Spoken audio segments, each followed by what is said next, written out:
जय श्री कृष्ण। कैसे हैं आप लोग फ्रेंड्स। आज की चर्चा जो होने वाली है वो बेहद ही महत्वपूर्ण होने वाली है। आज आपके अप्रैल माह में राहु शनि युति और सूर्य का प्रभाव किस तरीके से आपके लिए रहने वाला है। चंद्रमा का गोचर इसमें किस तरीके से इफेक्ट डालने वाला है। प्यार, व्यापार, कैरियर, शिक्षा, स्वास्थ्य और पारिवारिक जिम्मेदारियां सभी के बारे में पूर्ण रूप से चर्चा करेंगे इस वीडियो में। तो बने रहिए हमारे साथ इस वीडियो में एंड तक, क्योंकि जैसा कि हम सभी लोग जानते हैं कि आपके लग्नगत शनि, राहु और शुक्र, बुध, सूर्य गोचर कर रहे हैं। एक महत्वपूर्ण बदलाव इस समय पर हुआ है और आपके लिए बहुत ही शुभत्वपूर्ण भी हुआ है कि शुक्र जो हैं उदित हो चुके हैं। शुक्र जो कि धन ऐश्वर्य के कारक होते हैं, इनके अस्त होने से क्या हो रहा था कि आपका मालवीय राजयोग का प्रभाव भी जा रहा था, समाप्त हो रहा था। क्योंकि हमने आपको पिछले वीडियो में बताया था कि जब भी कोई ग्रह अस्त होता है तो उसके प्रभाव आपको किस तरीके से प्राप्त होते हैं, यानी कि वो उस नवजात शिशु की तरीके से होता है या उस वयोवृद्ध इंसान के तरीके से होता है जो अपनी आवश्यकताओं की पूर्ति के लिए भी अन्य लोगों पर डिपेंड रहता है। तो शुक्र के उदय होने से एक स्थिति तो आपके लिए अच्छी हो गई कि जो आपके शुक्र से रिलेटेड भाव थे या शुक्र से रिलेटेड जो भी आपकी चीज़ें थीं, उन सभी में आपके लिए सकारात्मकता आ गई। वहीं अगर शुक्र की चर्चा करें तो देखिए, शुक्र का प्रभाव जो है शनि के साथ भी अच्छा होता है, राहु के साथ भी अच्छा होता है, सूर्य के साथ भी अच्छा होता है। सूर्य के साथ ये शुक्रादित्य राजयोग बनाते हैं और राहु के साथ ये लक्ष्मी नारायण राजयोग बनाते हैं, क्षमा करें, लक्ष्मी योग बनाते हैं। किंतु शनि के साथ देखिए, इनकी जो युति होती है वो बहुत ही सौभाग्यपूर्ण होती है, क्योंकि शनि और शुक्र को एक दूसरे का कारक माना जाता है, एक दूसरे का पूरक माना जाता है। ऐसी स्थिति में यहाँ पर आपके लिए जो लग्नगत स्थितियाँ निकल कर आएंगी वो 14 अप्रैल तक दूसरे प्रभाव में निकल कर आएंगी, और 14 अप्रैल के बाद सेकेंड हाफ जो होगा वो आपके लिए थोड़ा सा बदला हुआ होगा। अब सेकेंड हाफ से पहले यानी कि सूर्य जो यहाँ पर होंगे, देखिए यहाँ पर जो ये आपका पंचग्रही योग बन रहा है, यहाँ पर समय समय पर चंद्रमा भी आएंगे। और चंद्रमा के बारे में हम सभी लोग जानते हैं कि एक माह में अपना पूरा चक्र कंप्लीट करते हैं और जिस भाव में जाते हैं उस भाव को एक्टिवेट करते हुए चलते हैं, उसके सप्तम भाव को एक्टिवेट करते हुए चलते हैं, क्योंकि इनके पास सप्तम दृष्टि है और धन में निरंतरता का कारक जो है वो चंद्रदेव हैं। तो यहाँ पर चंद्रदेव जब आएंगे तो यहाँ पर 6 ग्रही योग बनेगा। 7वें केतु महाराज जो आपके सप्तम में बैठे हुए हैं, सप्तम से दृष्टि डालते हुए दिखाई देंगे। तो आपके लिए चीज़ें काफ़ी हद तक, देखिए, फर्स्ट हाफ जो होगा वो दूसरे तरीके का होगा, सेकेंड हाफ जो होगा वो आपके लिए थोड़ा सा परिवर्तित रहने वाला है। इस दौरान शुक्र एक चीज़ आपके लिए बहुत अच्छी कर रहे हैं कि आपकी मैनेजमेंट पावर, मनी मैनेजमेंट हो या फिर आपके ऑफिस में कोई मैनेजमेंट हो, इसके लिए तो आपके लिए बहुत अच्छी स्थितियों का निर्माण कर रहे हैं। ये शुक्र की स्थितियाँ ही हैं जो आपकी इस दौर में विषमताओं को संभालने का कार्य करेंगी। अब जैसे कि हम सभी लोग जानते हैं, यहाँ पर जो गोचर कर रहे हैं वो हैं आपके राहु, शनि, शुक्र, बुध और सूर्य। अब देखिए, शुक्र तो सबके साथ कंफर्टेबल हैं, लेकिन यहाँ पर सबके साथ कंफर्टेबल सूर्य नहीं है। जितना शुक्र यहाँ पर कंफर्टेबल है उतना ही सूर्य को यहाँ पर विषमता उत्पन्न हो रही है, जिसके प्रभाव से क्या है, देखिए, सूर्य की जो ना तो शनि के साथ अच्छी बनती है और ना ही राहु के साथ इनकी अच्छी बनती है, क्योंकि राहु के साथ ये ग्रहण योग का निर्माण करते हैं और चीज़ों को काफ़ी हद तक आपकी बिगाड़ने का प्रयास करते हैं। मान हालांकि ये बिगाड़ते नहीं हैं, किंतु जब विपरीत परिस्थितियों में कोई ग्रह होगा तो आपके लिए किस तरीके से वो सुभद्र करने का प्रयास करेगा।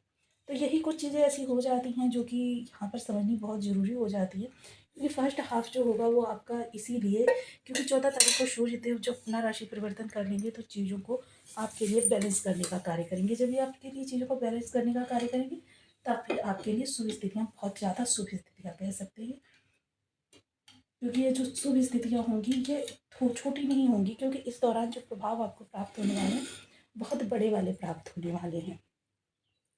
चीज़ों को आपके लिए अनुकूल करने का प्रयास करेंगे, क्योंकि जैसे कि हम सभी लोग जानते हैं सूर्य सफलता के कारक हैं। तो इस दौरान इन्हीं सब चीज़ों में, सफलता में, पिता के साथ आपकी बात बात पर थोड़ी सी मिसअंडरस्टैंडिंग वाली स्थिति उत्पन्न हो जाना, पिता के साथ आपके थोड़े से, कहते हैं ना कि जनरेशन गैप का प्रभाव, या कह सकते हैं कि पिता आपकी स्थितियों को नहीं समझ पा रहे हैं, आपकी कंपटीशन को नहीं समझ पा रहे हैं। उनका कहना है कि मतलब आप कुछ और कर लीजिए, लेकिन आपका जुनून किसी और ही चीज़ में है।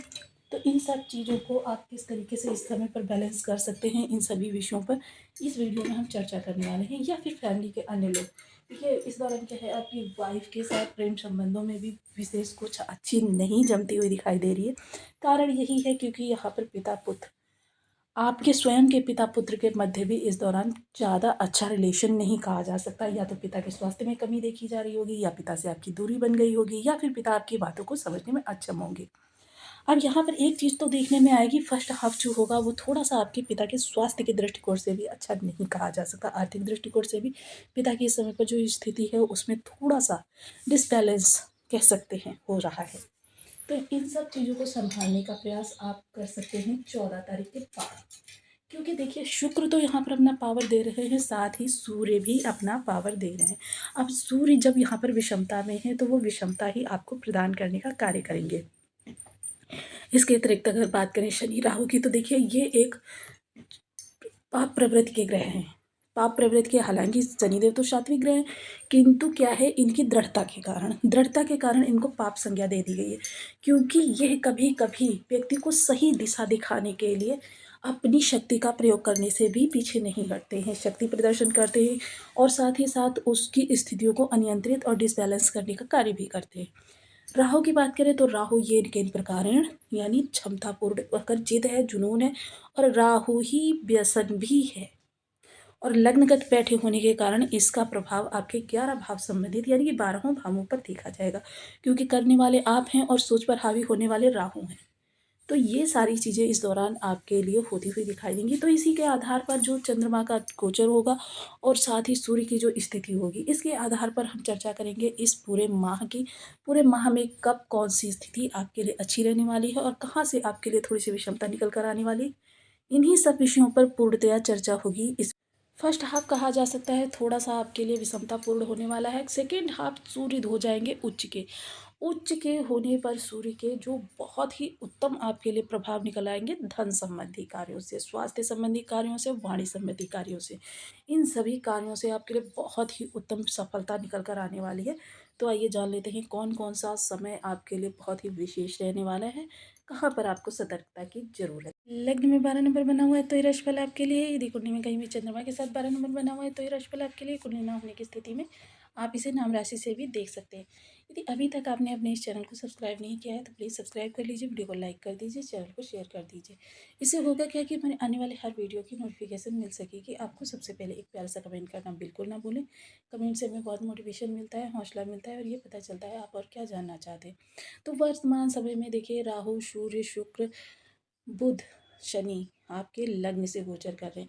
लग्न में 5-5 ग्रहों का प्रभाव, और यहाँ पर जब जब चंद्रमा आएंगे तब तक अप्रैल और मई आपके लिए बहुत ही या तो अच्छा समय कहा जा सकता है या बहुत ही बुरा समय कहा जा सकता है। यानी कि देखिए आपके ग्रह यदि आपके अनुकूल हैं तो फिर आपके लिए इस समय से उत्तम समय वर्षों में नहीं आने वाला। किंतु अगर प्रतिकूल हैं तो समझ लीजिए यह समय आपका बहुत ही सावधानीपूर्वक है, खास करके आपके 14 तारीख तक का समय जो है। 14 तारीख तक आपके देखिए इस समय क्या क्या चीज़ें निकल कर आ सकती हैं। सबसे पहले आपकी परेशानियाँ थोड़ी सी बढ़ सकती हैं, थोड़े से आपके कार्यों में व्यवधान उत्पन्न हो सकते हैं। फाइनेंस संबंधी निर्णय इस दौरान ना लें तो बहुत ही उत्तम है। स्वास्थ्य में थोड़ी सी समस्याएं देखने में आएगी। चीज़ों को आप जब बहुत ज़्यादा प्रयास करेंगे तब भी अपने लिए बेहतर कर सकेंगे।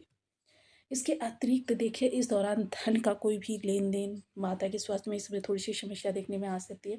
इसी माह आपके मंगल देव जो हैं वो भी आपके चले जाएंगे, नीच के हो जाएंगे। तो जिसकी वजह से आपके इस समय स्वास्थ्य संबंधी समस्याएं भी देखने में आ जाएंगी। क्योंकि मंगल का नीच का जाना यानी आपके पराक्रम में कमी, आपके उत्साह में कमी, आपके यानी कि कह सकते हैं कि आपके लिए थोड़ी सी विषमता भरा समय 14 तारीख तक बहुत ज़्यादा विषमता भरा समय रहने वाला है। नए कार्यों को करने का आप प्रयास करेंगे उसमें आपको बार बार नकारात्मकता देखने में आएगी। यानी चीज़ों को आप बार बार संभालेंगे लेकिन चीज़ें बार बार किसी न किसी कारणवश बिगड़ जाएगी। आपके 13 अप्रैल से थोड़ा-सा आप भाई-बंधुओं के साथ मनमुटाव की स्थिति भी बन सकती है, लेकिन क्या है आपको थोड़ा-सा संयम से काम लेना है। क्योंकि संयम से काम लेंगे तभी आप आगे के लिए बेहतर स्थितियों की, क्योंकि कहते हैं ना कि इमारत तो बेशक बहुत बड़ी होती है लेकिन उसके नीचे जो फाउंडेशन होता है यानी नींव होती है उसकी, उसका मजबूत होना ज़रूरी है, और ये आपके संयम से ही मजबूत हो सकती है। तो चीज़ों को बहुत ही इस दौरान आपको मैनेज करना है, धैर्य से काम लेना है, और कोई भी नया कार्य करने से पहले सेकेंड ओपिनियन यानी माता-पिता या फिर पत्नी या फिर कोई वेल विशर की सलाह ज़रूर लीजिएगा। जीवन साथी का इस समय क्या है कि 14 तारीख तक थोड़ा तनावपूर्ण आपका माहौल घर का रहने वाला है, क्योंकि सूर्य जो है सीधे दाम्पत्य जीवन को प्रभावित करते हैं और सप्तम को पर इनकी दृष्टि बहुत विशेष प्रभाव डालती है। तो ये सारी चीज़ें आपके दाम्पत्य जीवन को, हालाँकि ऐसा नहीं है कि जीवन साथी आपका आपसे थोड़ा-सा, और इस समय देखिए एक भ्रम की स्थिति भी आपके अंदर उत्पन्न होगी, शंका की स्थिति भी उत्पन्न होगी और आप थोड़े से शंकित मन से भी चीज़ों को देखते हुए चलेंगे, क्योंकि शनि लग्नगत आ जाएँगे तो एक तो स्वभाव में आपके विशेष परिवर्तन होगा, यानी कि आपको छोटी-छोटी सी बात भी इरिटेट करती हुई दिखाई देगी। तो ये कह सकते हैं कि इस समय पर आपको स्वयं बहुत सावधानी की, दूसरों को अनुशासित करने से पहले इस समय स्वयं को अनुशासित करना आपके लिए बहुत ज़रूरी है। ज़रा-ज़रा सी बात पर आपकी तुनक मिजाजी चलती रहेगी, ज़रा-ज़रा सी बात पर आपके इरिटेशन होती रहेगी। हालाँकि इन चीज़ों का प्रभाव अभी आपके ऊपर कम देखने में आएगा, लेकिन धीरे-धीरे समय के साथ ये बढ़ती हुई दिखाई देंगी। अनावश्यक बातों पर गुस्सा करना, ये चीज़ें आपके ऑफ़िस हो या घर, सभी जगह थोड़ा-सा आपके माहौल को जो है ना तनावपूर्ण करती हुई दिखाई देंगी। तो इन सब चीज़ों से थोड़ा-सा बच कर रहें। 14 तारीख के बाद का समय आपके बहुत ज़्यादा अनुकूल रहने वाला है। 14 तारीख के बाद आप धन से रिलेटेड, अटके धन से रिलेटेड या फिर जो भी नए कार्य करना चाहते हैं, उनके लिए समय अनुकूल रहेगा। 14 तारीख के बाद स्थितियाँ अपने आप पटरी पर आती हुई दिखाई देंगी। स्थितियों को सामान्य करने के लिए इस समय पर आपके लिए कोई विशेष प्रावधान की ज़रूरत नहीं है। वाणी बेहद प्रभावशाली रहने वाली है। कोई नई डील करना चाहते हैं उसके लिए समय अनुकूल रहने वाला है। किसी नए रिश्ते में बंधना चाहते हैं उसके लिए समय अनुकूल रहने वाला है। हालाँकि जो लोग भी प्रेम संबंध में हैं उनके लिए प्रेम विवाह के योग बन रहे हैं। तो इसलिए घर में अगर कोई चर्चा चलाना चाहते हैं तो आपके लिए समय बहुत ही उत्तम है। लाभ से संबंधित इस समय पर, क्योंकि लाभ और व्यय भाव के स्वामी एक ही होते हैं आपके, तो देखिए इस समय 14 तारीख तक आपके थोड़े से अनावश्यक खर्चे बढ़ते हुए दिखाई देंगे, किंतु 14 तारीख के बाद इम्प्रूवमेंट होता हुआ दिखाई देगा। यानी कि 14 तारीख के बाद जो भी खर्चे आप करेंगे वो कुछ आवश्यक चीज़ों पर करेंगे, बेवजह खर्चा नहीं करेंगे।